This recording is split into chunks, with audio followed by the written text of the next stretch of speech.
मैं दुलाल चंद्र राय कोच राजबंशी संग्राम समितिर केंद्रीय साधारण सम्पादक। आज गोसाईगाँव प्रेस क्लाबत आमी যৌথ সংবাদ মেল পাতিছো কোচ রাজবংশী সংগ্রাম সমিতি ইউজি আক্ৰাছো আৰু অল আছাম আক্ৰাছো। আজি সংবাদ মেলৰ মূল অৰ্থটো হল কমতাপুৰ অটোনমাস কাউন্সিলৰ অধ্যক্ষ আৰু মুখ্য কাৰ্যবাহী পৰিষদৰ যি দুৰ্নীতি আৰু নাৰী কেলেংকাৰীৰ অধ্যায় এটা মুকলি হৈছে।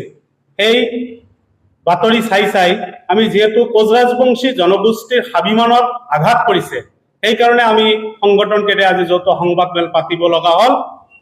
আৰু আপোনালোকৰ সাংবাদিক বন্ধুহঁতৰ জৰিয়তে আমি অসম চৰকাৰক আহ্বান জনাইছো, কমতাপুৰ অটোনমাস কাউন্সিলখন আমাৰ জাতীয় সংগঠনবিলাকৰ দাবী নাছিল। আমাৰ দাবী পৃথক কমতাপুৰ আৰু কোচ ৰাজবংশী জনজাতিকৰণ কৰা।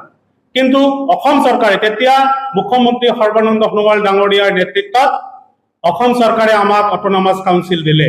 কিন্তু আমি যদি দিছে তেতিয়া আমি আদৰি লৈছো। আদৰি লোৱাৰ পিছত আমাৰ বিভিন্ন সংগঠনৰ সতীৰ্থক লৈ এখন অটোনমাস অন্তৰ্বৰ্তীকালীন কাউন্সিল গঠন কৰিলে। সেই অটোনমাস কাউন্সিলৰ কিছু দিন পূৰ্বে আপোনালোকে চাইছিল ৱাক অৰ্ডাৰ লৈ দুজনমান পাৰিষদক জেল হাজত লৈ প্ৰেৰণ কৰিছিল। তাৰ পিছতে আমি কিছুদিন আগতে অধ্যক্ষৰ ৱাক অৰ্ডাৰৰ কথা আমি দেখিছো আৰু ইতিমধ্যে এইখন ৱাক অৰ্ডাৰ বুলি।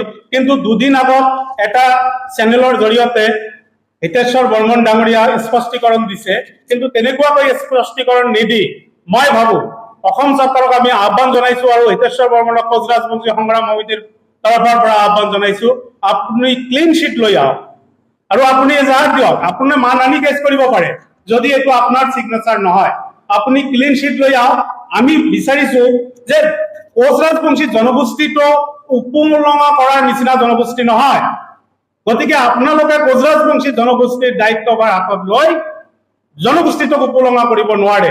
যদি আপোনালোকে নিজৰ পথ চম্ভালিব নোৱাৰে তেতিয়াহ'লে আপোনালোকে অব্যাহতি লওক আৰু কোচ ৰাজবংশী জনগোষ্ঠীক এই কমতাপুৰ অটোনমাস কাউন্সিলক চৰকাৰে তেতিয়া দায়িত্ব দিব আৰু তাৰ মাজতো ভাল মানুহ আছে, এই ভাল মানুহক দায়িত্ব দি মুঠৰ ওপৰত আমাৰ 6 মাহৰ ভিতৰত অন্তৰ্বৰ্তীকালীন কমিটিখন ভংগ কৰি ইলেকশ্যন ডিক্লেয়াৰ দিব লাগে। কেইটামান নিউজ চেনেলত আমি দেখা পাইছো আমাৰ মুখ্য কাৰ্যবাহী পৰিষদ গকুল বৰ্মনৰ যি নাৰী কেলেংকাৰী, তেওঁৰ ব্যক্তিগত জীৱনত আমি হস্তক্ষেপ কৰিব নাযাওঁ।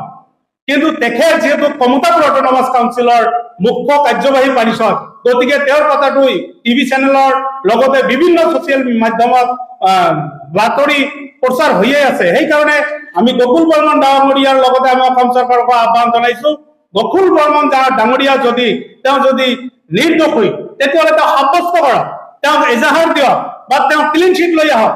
নহলে কোচ ৰাজবংশী জনগোষ্ঠীয়ে কেতিয়াও আমাৰ নিচিনা সংগঠনৰ যিমান সংগঠন আছে সংগঠনক বিশ্বাসত নলব।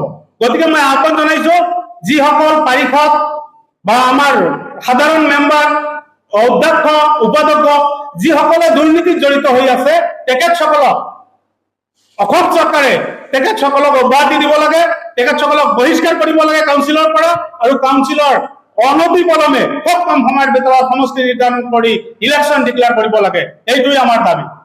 তাৰপিছতে আমিও ভাবিলো যিহেতু ইমান দিনে কোচ ৰাজবংশী জনগোষ্ঠীটোৱে আমি আন্দোলন কৰি আছো, আমাৰ একো হোৱা নাই, নামনি অসমত এটা সীমা সাঙুৰি অটোনমাস কাউন্সিল দিলে তাৰ দ্বাৰা কোচ ৰাজবংশী জনগোষ্ঠীৰ লগতে কমতাপুৰত বসবাস কৰা বিভিন্ন জাতি জনগোষ্ঠীৰ ভাতৃত্ববোধৰে উন্নতি হব। কিন্তু আমি দেখা পালো দুখ আৰু পৰিতাপৰ বিষয়, ইয়াত উন্নতিৰ মানে অপজিত হৈ গল, অৱনতিয়ে দেখা পোৱা গল আৰু কেলেংকাৰী যেন দেখা পোৱা গল। তাৰ কাৰণে আমি দুখিত আৰু কোচ ৰাজবংশী জনগোষ্ঠীটো যাতে অইন জনগোষ্ঠী উপলুঙা কৰিব নোৱাৰে তাৰ কাৰণে যিসকল দুখী ব্যক্তি তেখেতসকলক মই আহ্বান জনাইছো, আপোনালোকে নিজৰ পথটো এৰি দি আপোনালোকে আঁতৰি যাওক, তেতিয়াহ'লে আপোনালোকৰ আমি ব্যক্তিগত সমস্যাত আমি হস্তক্ষেপ নকৰিম। মই আনিবেদ গোৱাৰ পৰা আক্ৰাছুৰ সভাপতি। আজি আমি প্ৰেছ মিট অহাৰ এটাই কাৰণ হ'ল যে কেইদিনমান ধৰি আমি বিভিন্ন ছচিয়েল মিডিয়াৰ যোগে বিশেষ কৰি ND24ক দেখা পাই আছো যে এই কমতাপুৰ অটোনমাস কাউন্সিলখনৰ মুখ্য কাৰ্যবাহীৰ পৰা আৰম্ভ কৰি সাধাৰণ সদস্যলৈকে যি দুৰ্নীতিৰ কাম চলি আছে, এই কামখিনিক বা এই ঘটনাখিনিক আমাৰ কোচ ৰাজবংশী জনগোষ্ঠীৰ লগতে KSC বাসীয়ে সাধাৰণভাৱে মানি লোৱা নাই। ইয়াতে কমতাপুৰ অট'নমাছ কাউন্সিল বাকীৰ লগতে সমগ্ৰ অসমবাসী লজ্জানত হৈছে। ইয়াত কথা হৈছে যে কমতাপুৰ অট'নমাছ কাউন্সিলৰ মুখ্য কাৰ্যবাহী পৰিষদ যিজন বকুল বৰ্মন ডাঙৰীয়াৰ তেখেতৰ নাৰী জড়িত কেলেংকাৰীত নাম সাঙৰ খাইছে।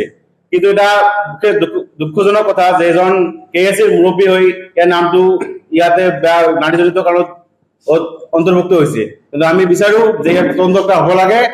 তাৰপিছতে যিজন চেয়াৰপাৰ্চন হিতেশ্বৰ ডাঙৰীয়া আছে, 34 কোটি টকাৰ এটা দুৰ্নীতি আমি দেখা পাই আছো বা ভুৱা ৱাকআউট ওলাইছে, তাৰ এগেইনষ্টত তদন্ত হ'ব লাগে। আৰু মই জনদৰতী অসমৰ মুখ্যমন্ত্ৰী হিমন্ত বিশ্ব শৰ্মা ডাঙৰীয়াক আহ্বান জনাওঁ যে অনতিপলমে এই অট'নমাছ কাউন্সিলখন ভংগ কৰি এই কমতাপুৰ অট'নমাছ কাউন্সিলখনৰ ভংগ কৰি আমাৰ প্ৰজাতন্ত্ৰী জনজাতিৰ স্বাৰ্থত বা সন্মানৰ ওপৰত লক্ষ্য ৰাখি 3 মাহৰ ভিতৰতে নিৰ্বাচন পাতিব লাগে আৰু নিৰ্বাচনৰ দ্বাৰা নিৰ্বাচিত প্ৰাৰ্থীকহে এই দায়িত্ব অৰ্পণ কৰিব লাগে।